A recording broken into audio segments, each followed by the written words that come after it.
Hey guys, Meg here. I have a special gift for you today on this All Hallows Eve. This is something, a tradition that I've had since I was young, and I thought it would be fun to share it with all of you. On October 30th in 1938, the radio series called The Mercury Theater on Air had a special Halloween episode. And the narrator of the show was none other than Orson Welles. And the show that he aired was the adaptation of H.G. Wells' 1898 novel, The War of the Worlds. The adaptation of the story was aired at 8 p.m. on October 30th, just in time for Halloween. Orson Welles was known for his, quote, breaking news style of storytelling, and given the Mercury Theater's lack of commercials at the time, it was quite an episode. This means that the start of the show was a breaking news alert, and listeners would hear just that right before something important was told to them over the radio. When the episode aired, it incited this widespread panic. Listeners were convinced that there was an actual Martian invasion taking place. Now, over time, over the years, of course, this panic has evolved into something that it probably wasn't at the time, but it's fun to think about. After the episode aired, there was an outrage about the media presentation of this, saying that they were deceived by news outlets because of the bulletin sound in the beginning of the episode. And this incident, which is brilliant if you think about it, brought Orson Welles, who was just 23 years old at the time, to the public attention and gave him this reputation of being this wild, innovative storyteller and a little bit of a known trickster. Listening to this broadcast on October 30th has become a tradition for many, myself included. So wherever you are, I hope you enjoy this broadcast of Orson Welles' adaptation of The War of the Worlds. Don't worry, aliens aren't actually invading yet. The Columbia Broadcasting System and its affiliated stations present Orson Welles and the Mercury Theater on the Air in The War of the Worlds by H.G. Wells.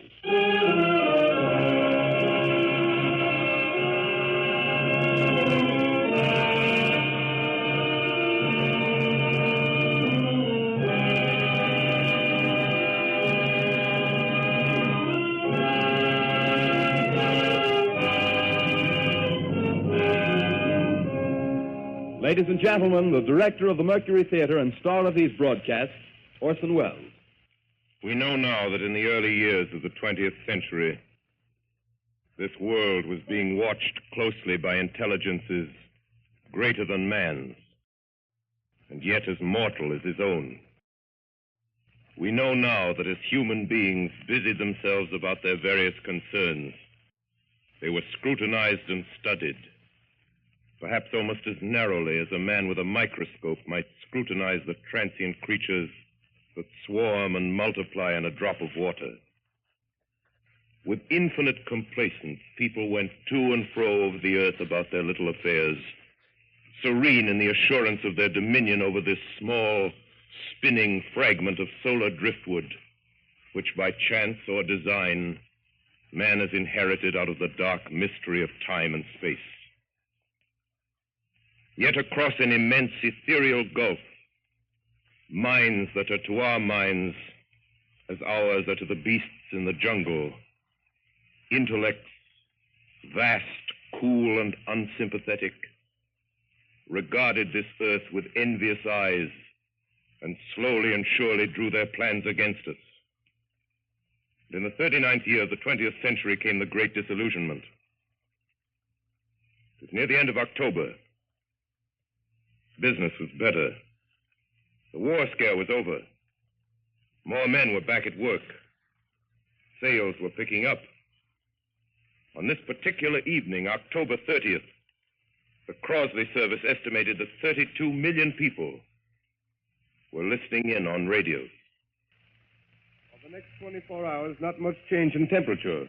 A slight atmospheric disturbance of undetermined origin is reported over Nova Scotia, causing a low-pressure area to move down rather rapidly over the northeastern states, bringing a forecast of rain accompanied by winds of light gale force. Maximum temperature 66, minimum 48. This weather report comes to you from the Government Weather Bureau. We take you now to the Meridian Room in the Hotel Park Plaza in downtown New York, where you will be entertained by the music of Raymond Raquello and his orchestra.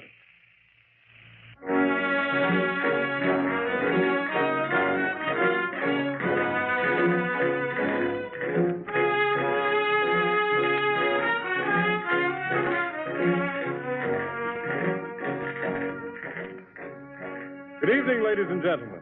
From the Meridian Room in the Park Plaza Hotel in New York City, we bring you the music of Raymond Raquello and his orchestra. With a touch of the Spanish, Raymond Raquello leads off with La Comparsita.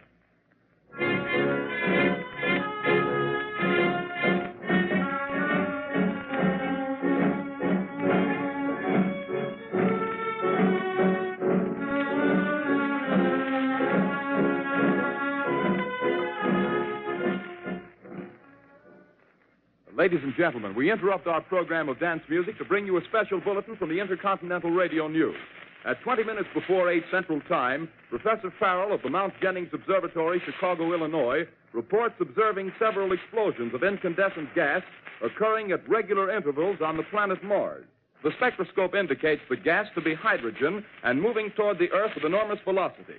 Professor Pearson of the observatory at Princeton confirms Farrell's observation and describes the phenomenon as, quote, like a jet of blue flame shot from a gun, unquote. We now return you to the music of Raymond Raquello, playing for you in the Meridian Room of the Park Plaza Hotel, situated in downtown New York.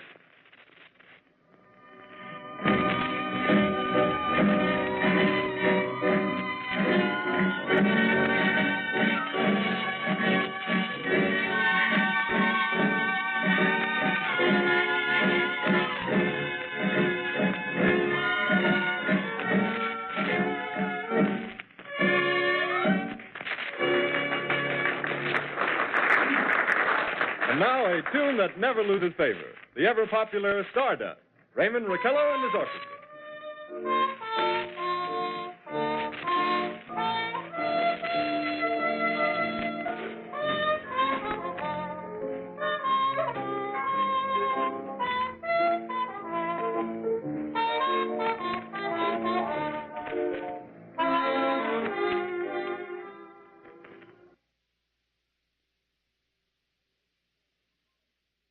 Ladies and gentlemen, following on the news given in our bulletin a moment ago, the Government Meteorological Bureau has requested the large observatories of the country to keep an astronomical watch on any further disturbances occurring on the planet Mars.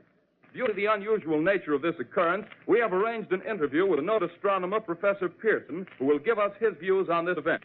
In a few moments, we will take you to the Princeton Observatory at Princeton, New Jersey. We return you until then to the music of Raymond Raquello and his orchestra.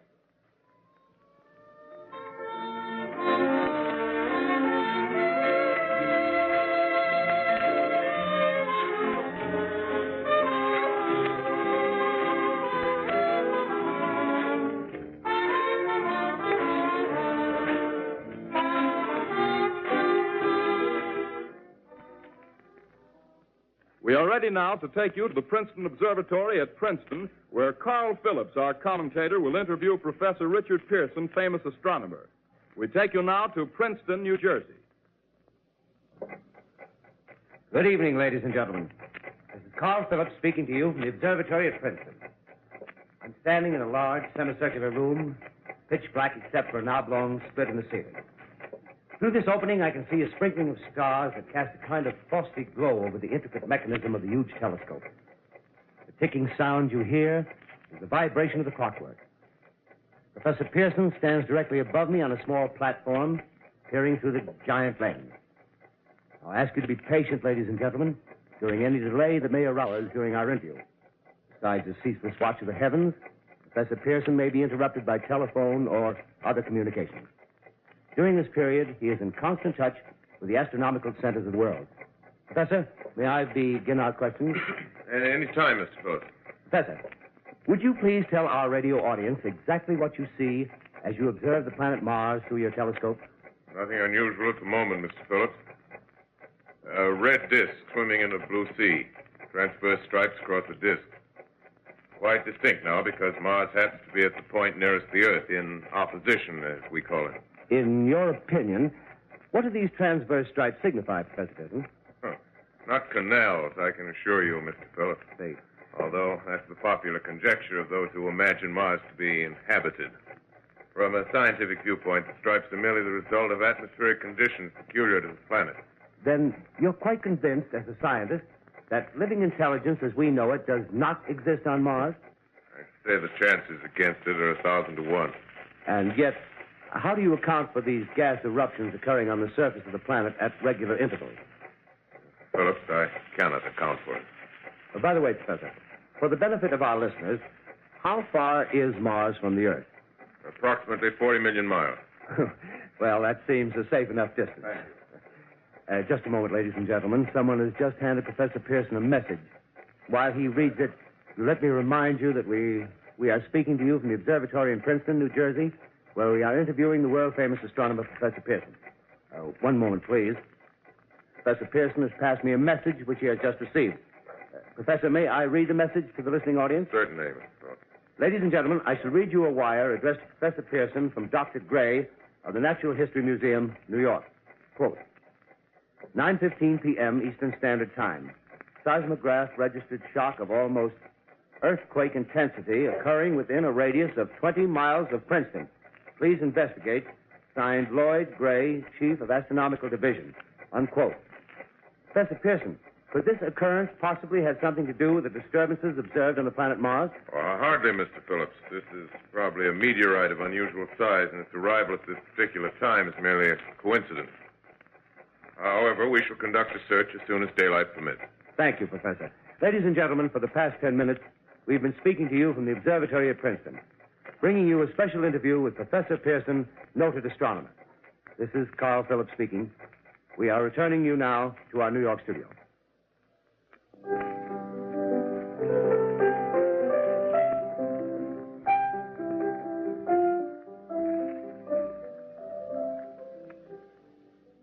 Ladies and gentlemen, here is the latest bulletin from the Intercontinental Radio News. Toronto, Canada. Professor Morse of Macmillan University reports observing a total of 3 explosions on the planet Mars between the hours of 7:45 p.m. and 9:20 p.m. Eastern Standard Time. This confirms earlier reports received from American observatories. Now, nearer home, comes a special bulletin from Trenton, New Jersey. It is reported that at 8:50 p.m., a huge flaming object, believed to be a meteorite, fell on a farm in the neighborhood of Grover's Mill, New Jersey, 22 miles from Trenton. The flash in the sky was visible within a radius of several hundred miles, and the noise of the impact was heard as far north as Elizabeth. We have dispatched a special mobile unit to the scene, and we'll have our commentator, Carl Phillips, give you a word picture of the scene as soon as he can reach there from Princeton. In the meantime, we take you to the Hotel Martinet in Brooklyn, where Bobby Millett and his orchestra are offering a program of dance music.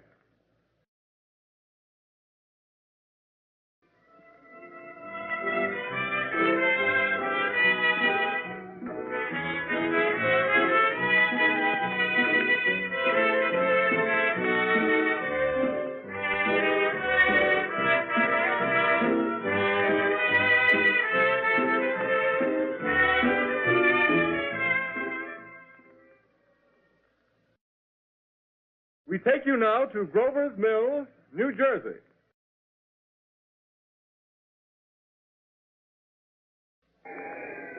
Ladies and gentlemen, this is Carl Phillips again, out at the Wilmot Farm, Grover's Mill, New Jersey. Professor Pearson and myself made the 11 miles from Princeton in 10 minutes. Well, I hardly know where to begin. To paint for you a word picture of the strange scene before my eyes, like something out of a modern Arabian Nights. Well, I just got here. I haven't had a chance to look around yet. I guess that's it. Yes, I guess that's the thing directly in front of me. Half buried in a vast pit. Must have struck with terrific force. The ground is covered with splinters of a tree. It must have struck on its way down. But I can see the object itself doesn't look very much like a meteor. At least not the meteors I've seen. It looks more like a huge cylinder. Has a diameter of, what would you say, Professor Pearson? What's that? What would you say, what's the diameter of this? About 30 yards. About 30 yards. The metal on the sheath is, well, I've never seen anything like it. The color is sort of yellowish white. The curious spectators now are pressing close to the object in spite of the efforts of the police to keep them back. They're getting in front of my line of vision. Would you mind standing one side, please? While the police are pushing the crowd back. Here's Mr. Wilmot, owner of the farm here. He may have some interesting facts to add. Mr. Wilmot, Would you please tell the radio audience as much as you remember of this rather unusual visitor that dropped in your backyard? Step closer, please. Ladies and gentlemen, this is Mr. Wilmot. Well, I was listening to the radio. Closer and louder, please. Pardon me? Louder, please, closer. Yes. I was listening to the radio and kind of drowsing. That professor fellow was talking about Mars, so I was half chosen and half... Yes, Mr. Wilmot, and then what happened? Well, as I was saying, I was listening to the radio, kind of halfway. Yes, Mr. Wilmot, and then you saw something. Well, not first off. I heard something. And what did you hear? A hissing sound like this. Kind of like a 4th of July rocket. Yes, then what? I turned my head out the window and would have sworn I was asleep and dreaming. Yes? I seen a kind of greenish streak and then zingo. Something smacked the ground, knocked me clear out of my chair. Well, were you frightened, Mr. Wilmot? Well, I ain't quite sure. I reckon I was kind of riled. Well, thank you, Mr. Wilmot. Thank you very much. Yeah, you want me to No, talk that's some quite more? all right. That's plenty. Ladies and gentlemen, you've just heard Mr. Wilmot, owner of the farm where this thing has fallen. I wish I could convey the atmosphere, the background of this fantastic scene. Hundreds of cars are parked in the field in back of us, and the police are trying to rope off the roadway leading into the farm, but it's no use. They're breaking right through.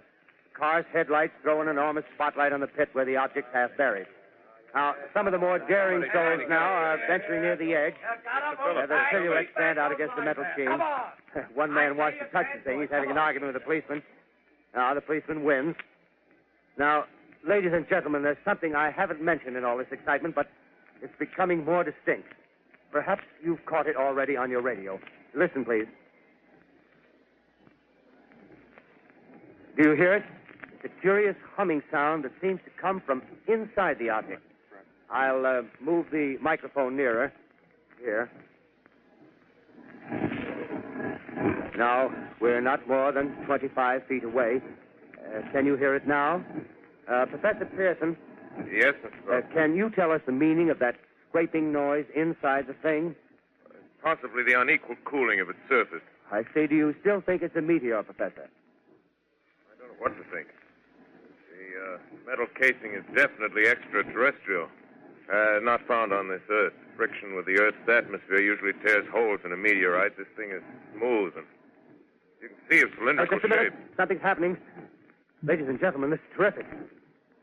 This end of the thing is beginning to flake off. The top is beginning to rotate like a screw, and the thing must be hollow. He's moving. Keep back there. Keep back there. Keep those men back. Keep back there. Keep those idiots back. Take off.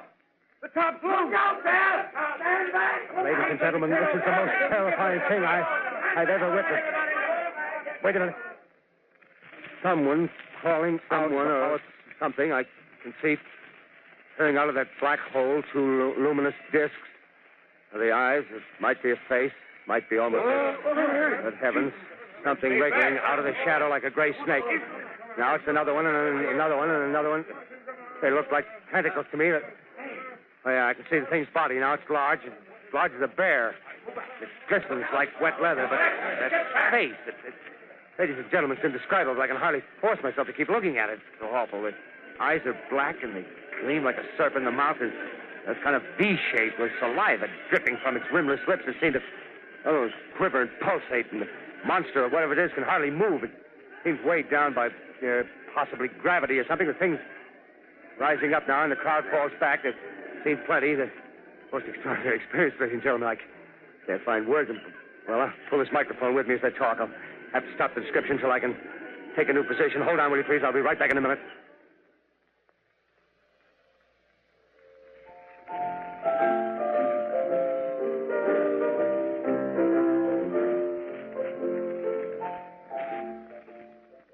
We are bringing you an eyewitness account of what's happening on the Wilmuth Farm, Grover's Mill, New Jersey.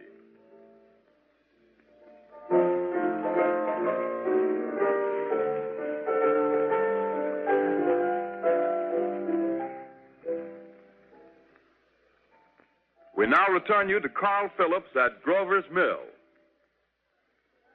Ladies and gentlemen, am I on? Ladies and gentlemen, here I am, back of a stone wall that adjoins Mr. Wilmot's garden. From here, I get a sweep of the whole scene. I'll give you every detail as long as I can talk and as long as I can see. More state police have arrived. They're drawing up a cordon in front of the pit. About 30 of them.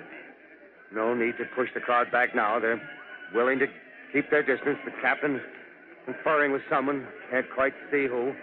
Oh, yes, I believe it's Professor Pearson.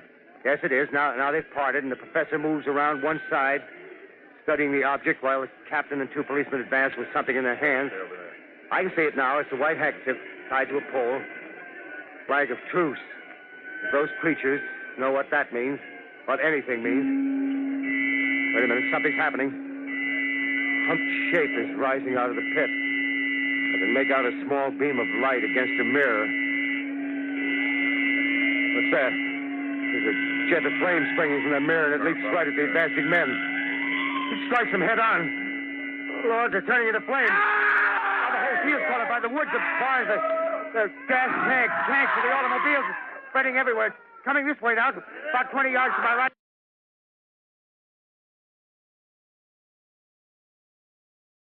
Ladies and gentlemen, due to circumstances beyond our control, we are unable to continue the broadcast from Grover's Mill. Evidently, there's some difficulty with our field transmission. However, we will return to that point at the earliest opportunity. In the meantime, we have a late bulletin from San Diego, California. Professor Indelkoffer, speaking at a dinner of the California Astronomical Society, expressed the opinion that the explosions on Mars are undoubtedly nothing more than severe volcanic disturbances on the surface of the planet. We continue now with our piano interlude.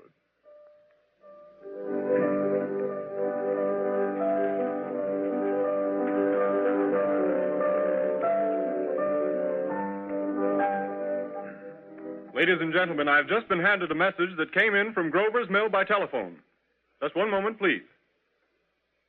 At least 40 people, including 6 state troopers, lie dead in a field east of the village of Grover's Mill, their bodies burned and distorted beyond all possible recognition. The next voice you hear will be that of Brigadier General Montgomery Smith, commander of the state militia at Trenton, New Jersey. I have been requested by the governor of New Jersey to place the counties of Mercer and Middlesex as far west as Princeton and east to Jamesburg under martial law. No one will be permitted to enter this area except by special pass issued by state or military authorities.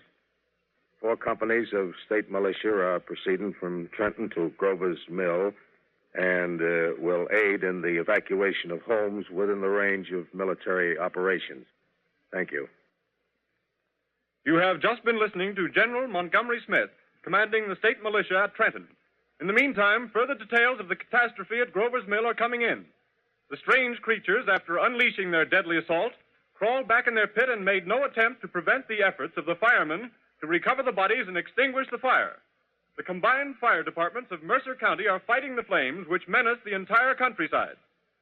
We have been unable to establish any contact with our mobile unit at Grover's Mill, but we hope to be able to return you there at the earliest possible moment. In the meantime, we take you to... Just one moment, please.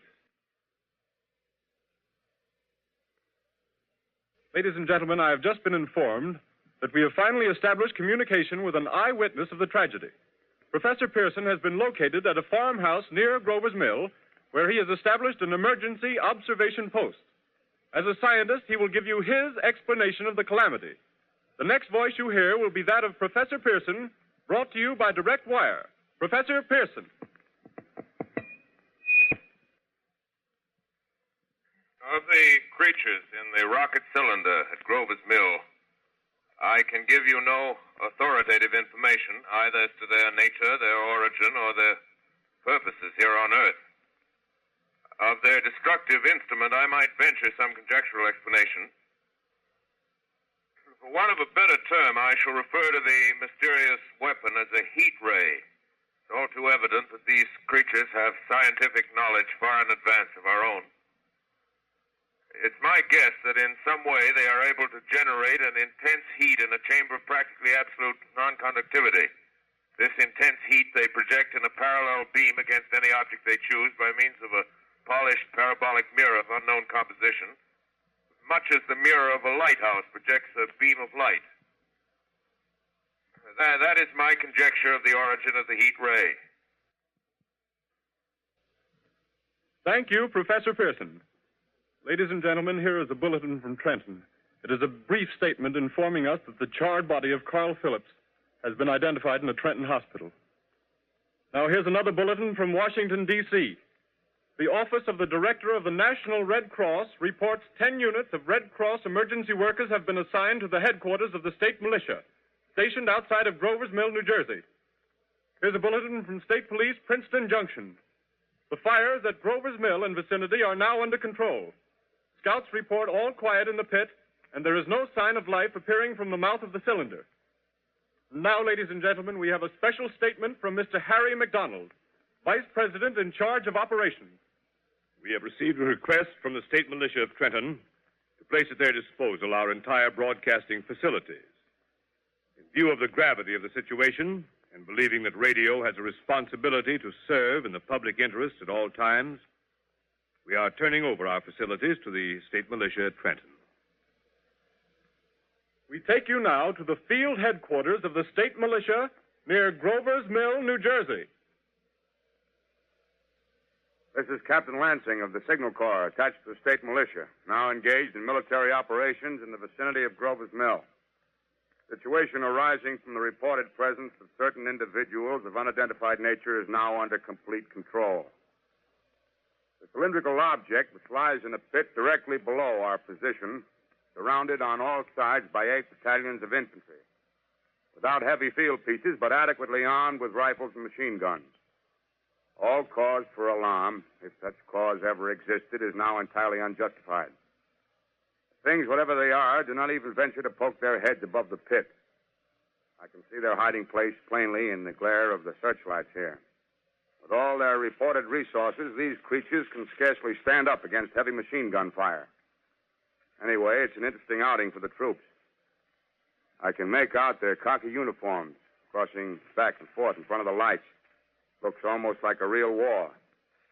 There appears to be some slight smoke in the woods bordering the Millstone River. Probably fire started by campers. Well, we ought to see some action soon. One of the companies is deploying on the left flank. A quick thrust and it'll all be over. Now, wait a minute. I see something on top of the cylinder. No, it's nothing but a shadow. Now the troops are on the edge of the Wilmot Farm. 7,000 armed men closing in on an old metal tube. A tub, rather. Well, wait, that wasn't a shadow. It's something moving. Solid metal, kind of a shield-like affair rising up out of the cylinder.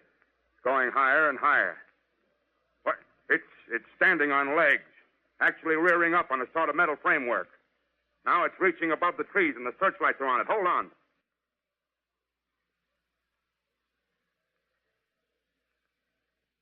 Ladies and gentlemen, I have a grave announcement to make.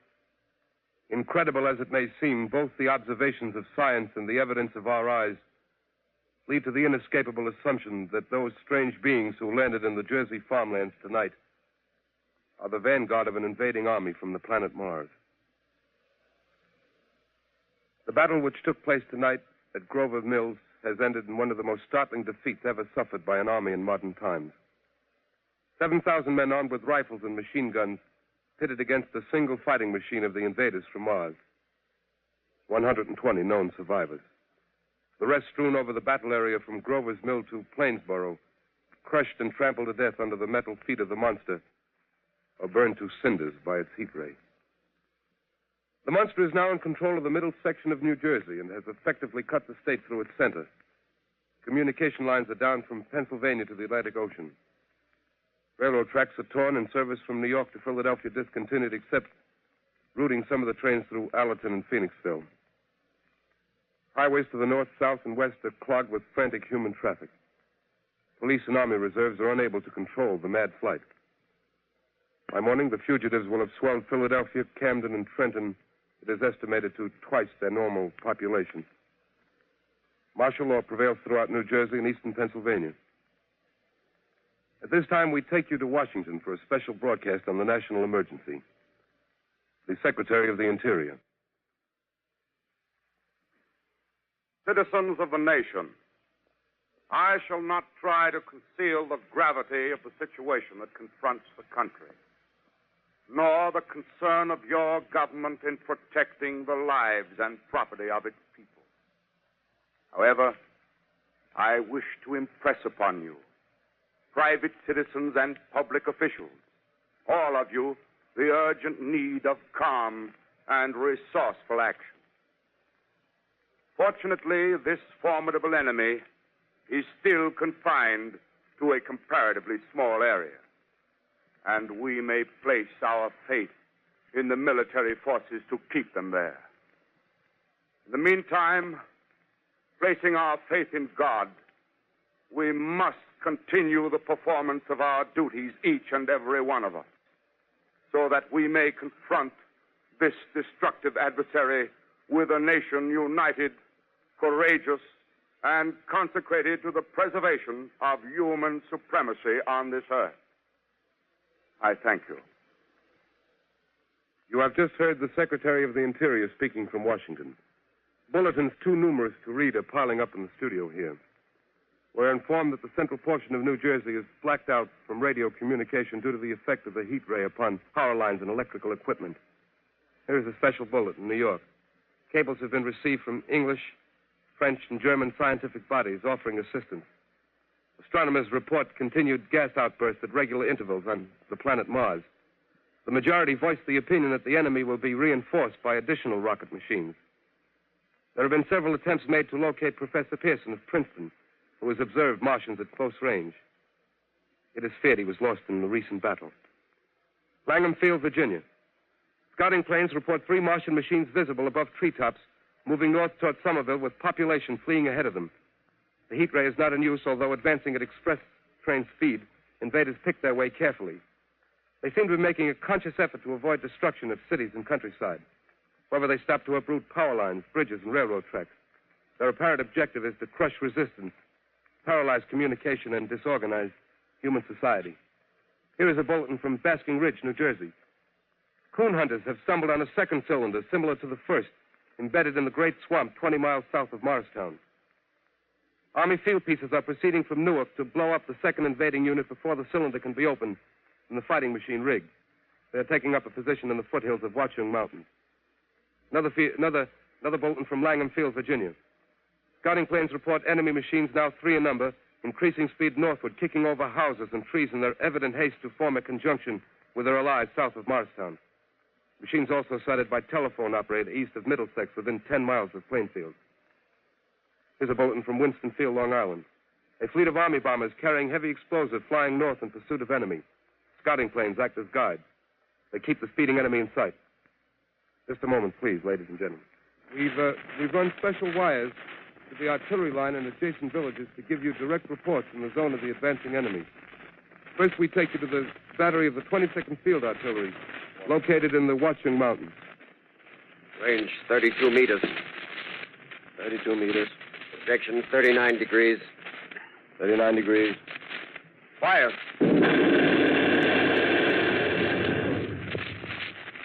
140 yards to the right, sir. Shift range 31 meters. 31 meters. Projection 37 degrees. 37 degrees. Fire.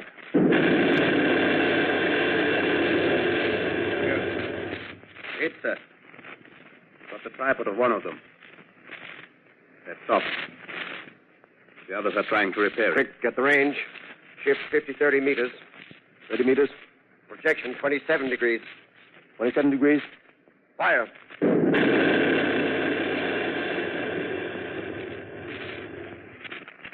Can't see the cell land, sir.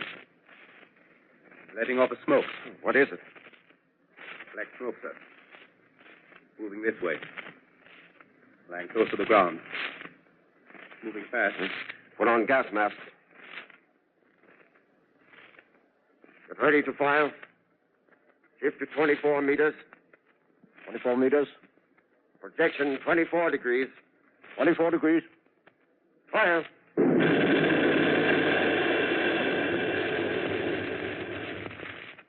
Still can't see, sir. Smoke's coming nearer. Get the range. 23 meters. 23 meters. 23 meters. Projection 22. Please. 22. Please.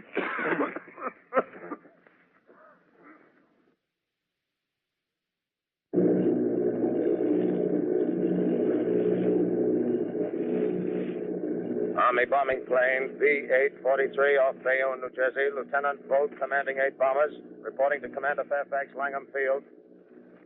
This is Vogt reporting to Commander Fairfax, Langham Field. Enemy tripod machines now in sight. Reinforced by 3 machines from the Morristown cylinder. 6 altogether. 1 machine partially crippled. Believed hit by shell from Army gun in Watchung Mountain. Guns now appear silent. A heavy black fog hanging close to the earth of extreme density, nature unknown. No sign of heat ray. Enemy now turns east, crossing Passaic River into the Jersey marshes. Another straddles the Pulaski Skyway. Evident objective is New York City. They're pushing down a high-tension power station. Machines are close together now, and we're ready to attack. Planes circling, ready to strike.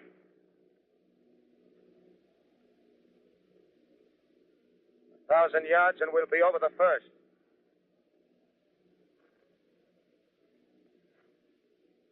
Eight 800 yards.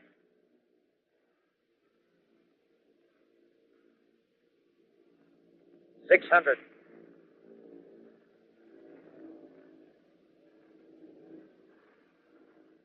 $400. $200. There they go. The giant arm raised. Green flash. They're spraying us with flame. 2,000 feet. Engines are giving out. No chance to release bombs. Only one thing left. Drop on them, plane and all. We're diving on the first one. Now the engine's gone. 8.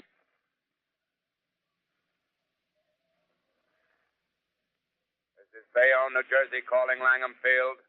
This is Bayonne, New Jersey, calling Langham Field. Come in, please. Langham Field. Go ahead. 8 Army bombers in engagement with enemy tripod machines over Jersey Flats. Engines incapacitated by heat ray.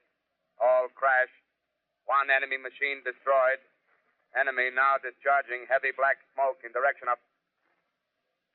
This is Newark, New Jersey. This is Newark, New Jersey. Warning. Poisonous black smoke pouring in from Jersey marshes. Street is South Street. Gas mask useless.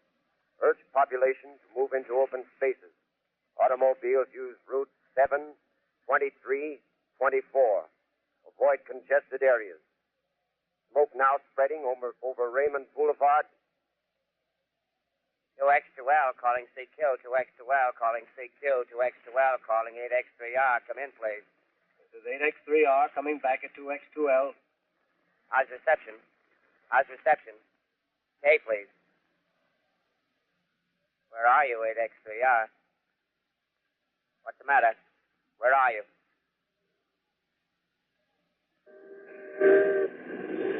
I'm speaking from the roof of Broadcasting Building. I'm speaking from the roof of Broadcasting Building, New York City. The bells you hear are ringing to warn the people to evacuate the city as Martians approach. Estimated in the last 2 hours, 3 million people have moved out along the roads to the north. Hutchison River Parkway is still kept open for motor traffic. Avoid bridges to Long Island, hopelessly jammed. All communication with Jersey Shore closed 10 minutes ago. No more defenses. Our army is wiped out. Artillery, Air Force, everything wiped out. This may be the last broadcast. We'll stay here to the end. People are holding service here below us in the cathedral. Now I look down the harbor, all manner of boats. overloaded with fleeing population pulling out from docks. Streets are all jammed. Noise and crowds like New Year's Eve in city.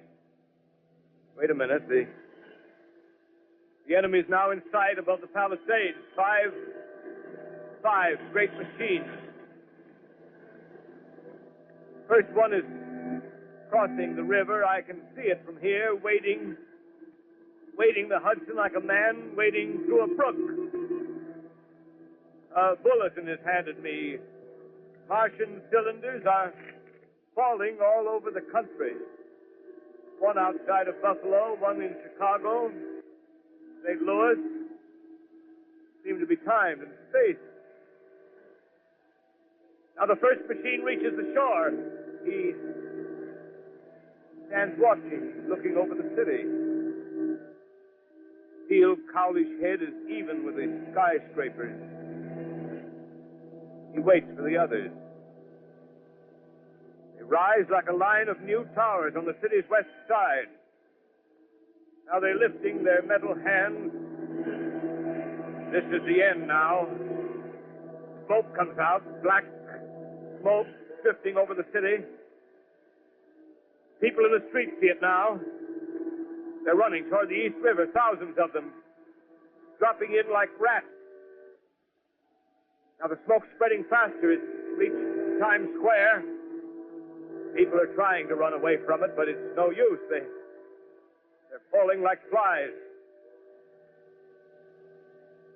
Now the smoke's crossing 6th Avenue. 5th Avenue. 100 yards away. It's 50 feet.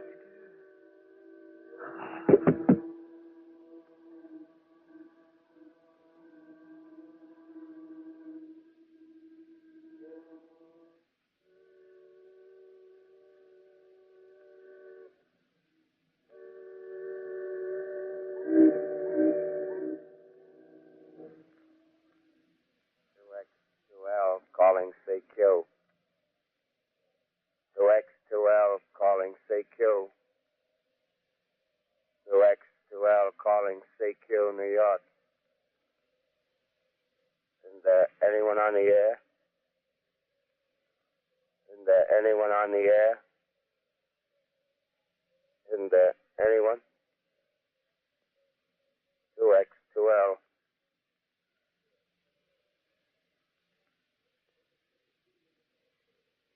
You are listening to a CBS presentation of Orson Welles and the Mercury Theater on the Air in an original dramatization of The War of the Worlds by H.G. Wells. The performance will continue after a brief intermission. This is the Columbia Broadcasting System.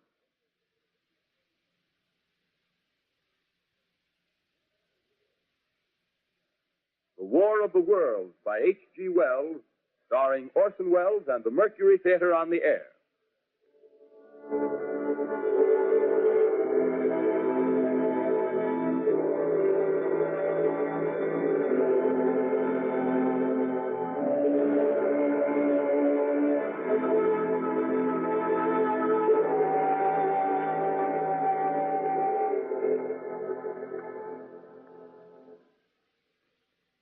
As I set down these notes on paper, I'm obsessed by the thought that I may be the last living man on Earth. I've been hiding in this empty house near Grover's Mill, a small island of daylight cut off by the black smoke from the rest of the world. All that happened before the arrival of these monstrous creatures in the world now seems part of another life. A life that has no continuity with the present. Furtive existence of the lonely derelict who pencils these words on the back of some astronomical notes bearing the signature of Richard Pearson. I look down at my blackened hand and I try to connect them with a professor who lives at Princeton and who, on the night of October 20th, glimpsed through his telescope an orange splash of light on a distant planet. My wife, my colleagues, my students, my books, my observatory,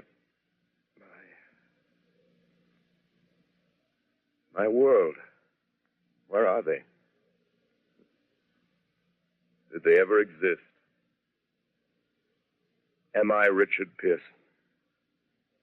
What day is it?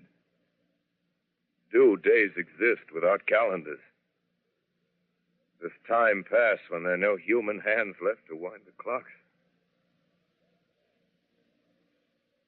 Writing down my daily life, I tell myself I shall preserve human history between the dark covers of this little book that was meant to record the movements of the stars. But to write, I must live, and to live, I must eat. Find moldy bread in the kitchen and an orange not too spoiled to swallow. Keep watch at the window. Time to time, I catch sight of a Martian above the black smoke. Smoke still holds the house in its black coil, but at length there's a hissing sound, and suddenly I see a Martian mounted on his machine, spraying the air with a jet of steam as if to dissipate the smoke. I watch in a corner as his huge metal legs nearly brush against the house. Exhausted by terror, I fall asleep. Morning. Morning. Sun streams in the window. Black cloud of gas is lifted, and the scorched meadows to the north look as though a black snowstorm had passed over them. I venture from the house. I make my way to a road, no traffic. Here and there, a wrecked car, baggage overturned, a blackened skeleton. Push on north. For some reason, I feel safer trailing these monsters than running away from them. And I keep a careful watch. I've seen the Martians feed. Should one of their machines appear over the top of trees, I'm ready to fling myself flat on the earth. Come to a chestnut tree. October. Chestnuts are ripe. Fill my pockets. Just keep alive. 2 days I wander in a vague northerly direction through a desolate world. Finally, I notice a living creature. A small red squirrel in a beech tree. I stare at him and wonder. He stares back at me. I believe at that moment the animal and I shared the same emotion. The joy of finding another living being. Push on north. I find dead cows in a brackish field, and beyond the charred ruins of a dairy and a silo, remain standing guard over the wasteland like a lighthouse. Deserted by the sea. Astride the silo perches a weathercock. The arrow points north. North. Next day, I come to a city. City vaguely familiar in its contours, yet its buildings strangely dwarfed and leveled off as if a giant had sliced off its highest towers with a capricious sweep of his hand. Reached the outskirts, I found Newark. Newark, undemolished but humbled by some whim of the advancing Martians. Presently, with an odd feeling of being watched, I caught sight of something crouching in a doorway. I made a step towards it. Rose up and became a man. A man armed with a large knife. Stop. Where did you come from? I come from many places. A long time ago, from Princeton. Princeton, huh? That's near Grover's Mill. Yes. Grover's Mill. There's no food here. This is my country. All this end of town down the river. There's only food for one. Which way are you going? I don't know. I guess I'm looking for people. Hey, what was that? You hear something just then? No. Only a bird. A live bird. You get to know that birds have shadows these days. Say, we're in the open here. Let's crawl in this doorway here and talk. Have you seen any Martians? Ah. They're going over to New York. At night, the sky is alive with their lights, just as if people were still living in it. By daylight, you can't see them. 5 days ago, a couple of them carried something big across the flats from the airport. I think they're learning how to fly. Fly? Yeah, fly. Well, it's all over with humanity. Stranger, there's still you and I. 2 of us left. Yeah. They got themselves in solid. They wrecked the greatest country in the world. Those green stars, they're probably falling somewhere every night. They've only lost one machine. There isn't anything to do. We're done. We're licked. Where were you? You're in a uniform. Yeah, what's left of it. I was in the militia. National Guard. That's good. There wasn't any war. Any more than there's war between men and ants. Yes, but we're eatable ants. I found that out. What'll they do to us? I filled it all out. Right now, we're caught as we're wanted. The Martian only has to go a few miles to get a crowd on the run. But they won't keep on doing that. They'll begin catching us systematic, like keeping the best and storing us in cages and things. They haven't begun on us yet. Not begun? Not begun. All that's happened so far is because we don't have sense enough to keep quiet. Bothering them with guns and such stuff and losing our heads and rushing off in crowds. No.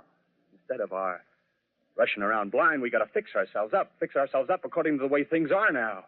Cities, nations, civilization, progress. Yes, but if that's so, what is there to live for? Well, there won't be any more concerts for 1,000,000 years or so, and no nice little dinners at restaurants.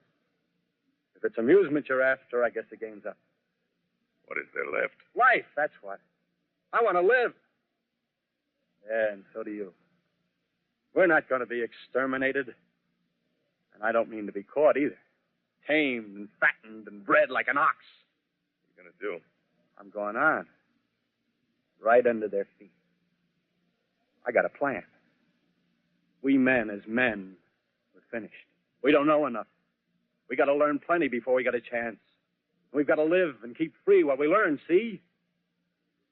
I've thought it all out, see? Well, tell me the rest. Well, it isn't all of us that are made for wild beasts. That's what it got to be. That's why I watched you. Watched you. All those little office workers that used to live in these houses. They be no good. They haven't any stuff in them. They run off to work. I've seen hundreds of them running to catch their commuter's train in the morning, afraid they get canned if they didn't. Running back at night, afraid they wouldn't be in time for dinner. Lives insured and a little invested in case of accident. Yeah, and on Sundays, worried about the hereafter. The Martians, they'll be a godsend for those guys. Nice roomy cages, good food, careful breeding, no worries. Yeah, after a week or so of chasing around the fields on empty stomachs, they'll come and be glad to be caught. You've thought it all out, haven't you? Sure, you bet I have. That isn't all. These Martians are going to make pets of them. Train them to do tricks. Who knows, get sentimental over the pet boy who grew up and had to be killed. Yeah. And some, maybe, they'll train to hunt us. Oh, no, it's impossible. Yes, they will. There's men who do it gladly. One of them never suggested me, by... Meantime, you and I and others like us, where are we to live when the Martians own the Earth? I got it all figured out. We'll live underground. I've been thinking about the sewers. Under New York, there are miles and miles of them. The main ones, they're big enough for anybody. And there's cellars, vaults, underground storerooms, railway tunnels, subways. You begin to see, huh? We'll get a bunch of strong men together. No weakness. That rubbish, out. As you meant me to go. All right. Give you a chance, didn't I? Won't quarrel about that. Go on. Well, we got to make safe places for us to stay in, see? Get all the books we can. Science books. That's where men like you come in, see? We raid the museums. We'll even spy on the Martians. May not be so much we have to learn before... Just imagine this. 4 or 5 of their own fighting machines suddenly start off. Heat rays right and left. Not a Martian in them. Not a Martian in them, see? But men. Men who've learned the way how. Maybe in our time. Gee. Imagine having one of them lovely things with its heat ray wide and free. We'd turn it on Martians. We'd turn it on men. We'd bring everybody down on their knees. That's your plan. You. Me. Mom. We'd own the world. I see. Hey. Hey, what's the matter? Where are you going? Not to your world. Bye, stranger. Well, after parting with the artilleryman, I came at last to the Holland Tunnel, entered that silent tube, anxious to know the fate of the great city on the other side of the Hudson. Cautiously, I came out of the tunnel and made my way up Canal Street. Reached 14th Street, and there again were black powder and several bodies and an evil, ominous smell from the gratings of the cellars of some of the houses. I wandered up through the 30s and 40s, stood alone on Times Square, caught sight of a lean dog running down 7th Avenue with a piece of dark brown meat in his jaws and a pack of starving mongrels at his heels. Made a wide circle around me as though he feared I might prove a fresh competitor. Walked up Broadway in the direction of that strange powder, past silent shop windows, displaying their mute wares to empty sidewalks. Past the Capitol Theater, silent, dark. Past a shooting gallery where a row of empty guns faced an arrested line of wooden ducks. Near Columbus Circle, I noticed models of 1939 motor cars in the showrooms facing empty streets. Over the top of the General Motors building, I watched a flock of black birds circling in the sky. Hurried on. Suddenly, I caught sight of the hood of a Martian machine, standing somewhere in Central Park, gleaming in the late afternoon sun. An insane idea. I rushed recklessly across Columbus Circle and into the park. I climbed a small hill above the pond at 60th Street, and from there I could see standing in a silent row along the mall 19 of those great metal Titans, their cowls empty, their steel arms hanging listlessly by their sides. I looked in vain for the monsters that inhabit those machines. Suddenly, my eyes were attracted to the immense flock of black birds that hovered directly below me. They circled to the ground. And there before my eyes, stark and silent, lay the Martians with the hungry birds pecking and tearing brown shreds of flesh from their dead bodies. Later, when their bodies were examined in laboratories, it was found that they were killed by the putrefactive and disease bacteria against which their systems were unprepared. Slain, after all, man's defenses had failed by the humblest thing that God, His wisdom, has put upon this earth. Before the cylinder fell, there was a general persuasion that through all the deep of space, no life existed beyond the petty surface of our minute sphere. Now we see further. Dim and wonderful is the vision I've conjured up in my mind of life spreading slowly from this little seedbed of the solar system throughout the inanimate vastnesses of sidereal space. But a remote dream, maybe. Maybe that the destruction of the Martians is only a reprieve to them and not to us. The future ordained, perhaps. Strange it now seems to sit in my peaceful study at Princeton, writing down this last chapter of the record, begun at a deserted farm in Grover's Mill. Strange to watch children playing in the streets. Strange to see young people strolling on the green where the new spring grass heals the last black scars of a bruised earth. Strange to watch the sightseers enter the museum where the dissembled parts of a Martian machine are kept on public view. Strange when I recall the time when I first saw it. Bright and clean-cut, hard and silent under the dawn of that last great day.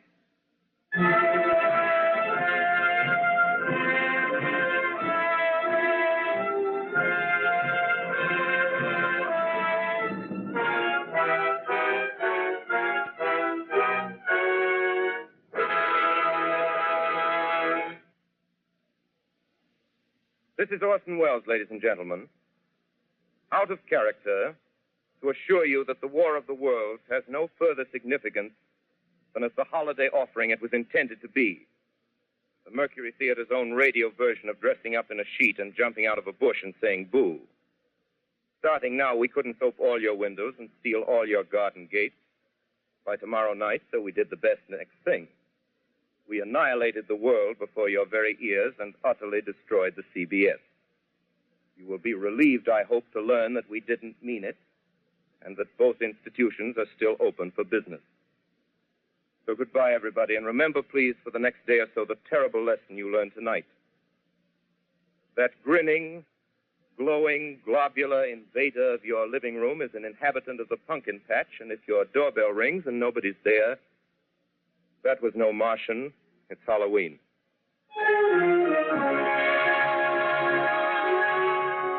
Tonight, the Columbia Broadcasting System and its affiliated stations coast to coast has brought you The War of the Worlds by H.G. Wells, the 17th in its weekly series of dramatic broadcasts featuring Orson Welles and the Mercury Theater on the air. Next week, we present a dramatization of 3 famous short stories. This is the Columbia Broadcasting System.